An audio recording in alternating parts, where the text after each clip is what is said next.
Júlio Esdras, economista da Mirai. Iniciamos mais um call semanal, refletindo os fatos da semana que passou, né, e os próximos fatos a ocorrerem na próxima semana. Bom, continuamos aí engolfados, aí, envolvidos numa guerra que a gente não vê um desfecho, né? Hoje o Zelensky, o presidente da Ucrânia, anunciou que não há resultados palpáveis aí das negociações e ele não consegue enxergar a luz no fim do túnel.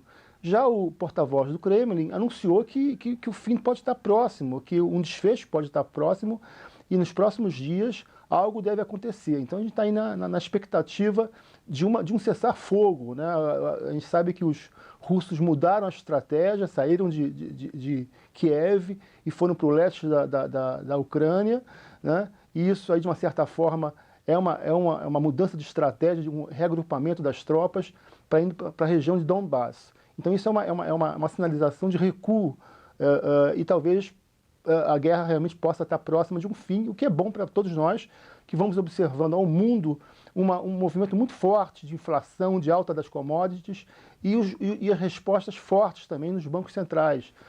Nessa semana a gente teve a ata do Fed, que bem refletiu isso, sinalizando uma aceleração no ritmo de ajustes da taxa de juros em 0,5 ponto percentual, numa sinalização a longo prazo, ao longo desse ano, que possa chegar a algo em torno de 2,75% a 3%. Né? Tivemos também o IPCA hoje, né, na sexta-feira, que veio elevado, 1,62%, 11,3% em 12 meses, impactado fortemente pelas commodities. Basicamente, a gente teve petróleo em alta, reflete nos combustíveis, no óleo diesel, na gasolina, né? E isso impactou fortemente em transportes, no grupo transportes do IPCA.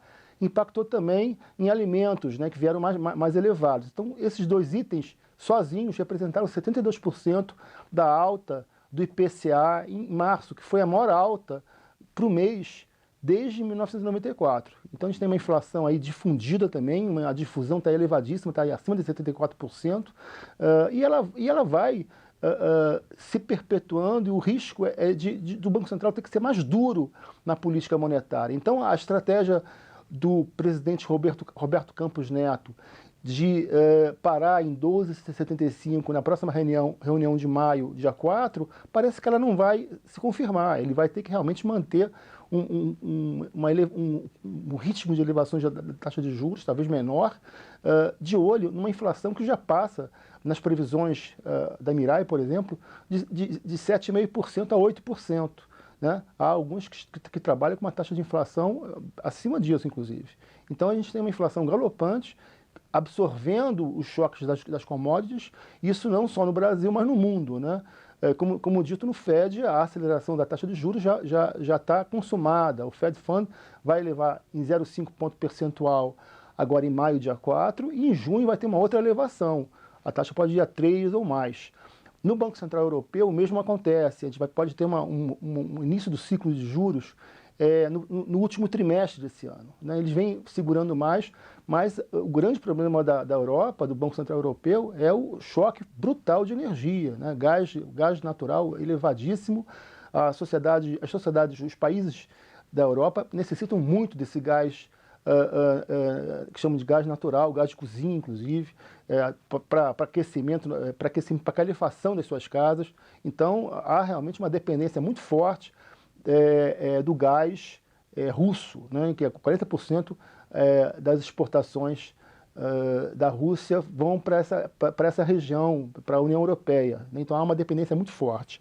A gente observa também no comportamento do IPCA, agora divulgado o IPCA de março, né? Nesse gráfico aí, a gente observa que houve realmente uma surpresa do mercado em relação ao comportamento do índice. Havia uma previsão de 1,3% de alta e veio aí em 1,62%, como eu falei. Então, o mercado vem se surpreendendo realmente com esses choques de oferta que acontecem aí nos índices de preço. Também veio muito elevado o IGPM, o GPDI, né? Então a inflação vem se comportando de uma forma surpreendente para os mercados.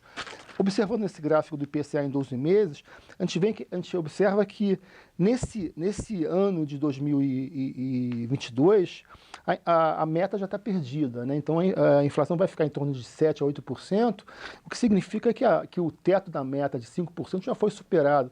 O que o Banco Central vai tentar agora é olhar para 2023, tentar jogar a inflação de 2023 para algo em torno de 4 a 5%. Né? Então a gente vem aí observando direto choques de oferta pesados, os preços monitorados sendo reajustados seguidamente. Agora, o que consola um pouco em relação ao IPCA, que talvez em abril a gente tenha um recuo da tarifa de energia elétrica, já que a gente entrou na bandeira verde.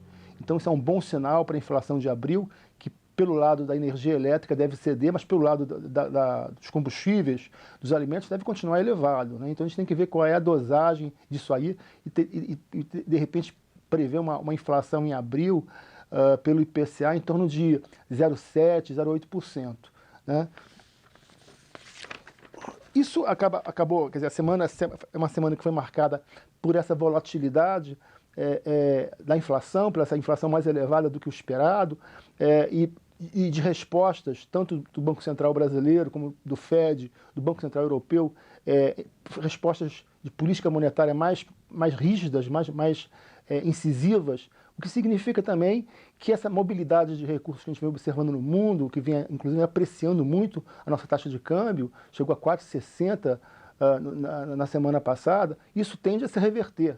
Quer dizer, de uma certa forma, se o Fed acelerar a taxa de juros nas próximas reuniões, a gente vai ter realmente um câmbio um pouco mais pressionado, então um dólar mais valorizado. Deve ficar em torno de 4,80 aí nas próximas semanas. Né? Então essa lua de mel de um câmbio apreciado, ela vai durar talvez o tempo necessário para as políticas monetárias do Fed serem mais apertadas. Bom, enfim, a gente tem aí uma sinalização clara de uma economia global que enfrenta uma inflação galopante e a grande preocupação do mundo, dos bancos centrais dos Estados Unidos, do Brasil, da Europa, do Japão também, por que não, é como responder a essa inflação galopante. Quer dizer, a gente está vivendo um ciclo próximo que a gente viveu na década de 70 com choques de petróleo.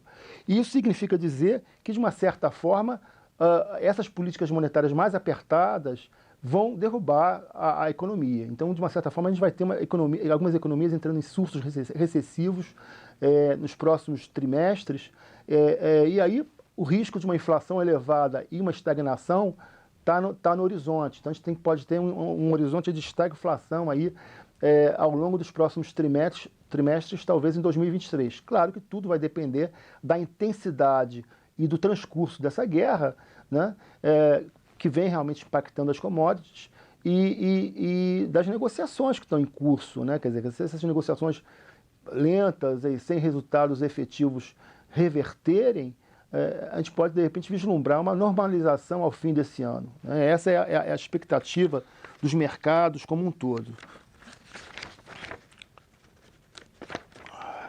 Na nossa agenda da semana, agenda da próxima semana, a gente tem aí, na segunda-feira, nada muito relevante, a não ser discursos de presidentes, de diretores de Fed, né, do Fed de Atlanta e do Fed de Chicago. A Focus não vem sendo publicada porque o Banco Central está em greve, então uma série de indicadores estão atrasados, fluxo cambial, os dados consolidados fiscais estão atrasados e também a pesquisa Focus, tá? Inclusive com o top 5, com os principais players que conseguem acertar mais nas projeções, eles não está havendo essa divulgação. Né? Na terça-feira, a gente tem uma série de indicadores de PMS, né, de volume de serviços no Brasil, divulgado pelo IBGE.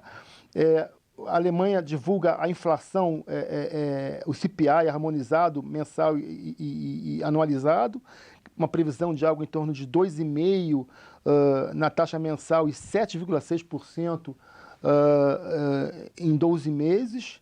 A gente tem também os índices de expectativa da Alemanha e da zona do euro, que devem vir em queda, a previsão é de alguma queda, e mais importante, às 9h30 da terça-feira, a gente tem o CPI americano, a inflação americana, que deve vir algo em torno pelo mês, né, pela taxa mensal, algo em torno de 1,2%, o que deve elevar a inflação em 12 meses a algo próximo de 8,4%. Ou seja, uma inflação há muitos anos não vista, há 40 anos não vista, talvez só semelhante à inflação da década de 70, né, dos choques de petróleo que ocorreram naquela ocasião. Há uma expectativa também em torno de um outro discurso do diretor do Fed de Richmond, né, todo o mercado de olho nos depoimentos dos diretores, que de uma certa forma sinalizam, dão dicas, abrem uma janela para os próximos passos do Banco Central americano, né? Na quarta-feira, a gente tem aí no Brasil os dados de vendas de varejo devendo recuar um pouco aí, na base anual, algo em torno de 1,5% de queda, né? Estável em dados mensais. O PPI americano, os dados do produtor americano, que também devem vir um pouco pressionados, uma taxa anualizada de 10,6% prevista, né? E o mais importante, na quinta-feira, a reunião do Banco Central Europeu, em que Christine Lagarde deve sinalizar o ciclo de juros do Banco Central Europeu, né? Então há uma expectativa em relação a isso, como é que ela vai decidir, talvez não é para agora, é para o final do ano, mas ela vai ter que, o que seria talvez no ano de 2023, vai ser antecipado para o terceiro ou quarto trimestre, né?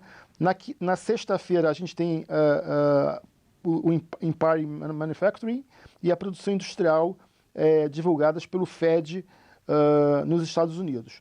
Há também uma série de indicadores chineses a serem divulgados, o PIB chinês vai ser divulgado também ao longo da semana, os dados de balança comercial, de crédito, as vendas no varejo, as taxas de investimento imobiliário e as vendas de imóveis residenciais, além da taxa de desemprego. Então, a gente, em paralelo a isso, a gente tem também uma bateria de indicadores chineses sendo divulgados ao longo da semana. Por enquanto é isso, gente. Vamos aguardando aí os acontecimentos, o transcurso da guerra na Ucrânia e como é que os bancos centrais vão responder a isso. Boa tarde, bom fim de semana a todos.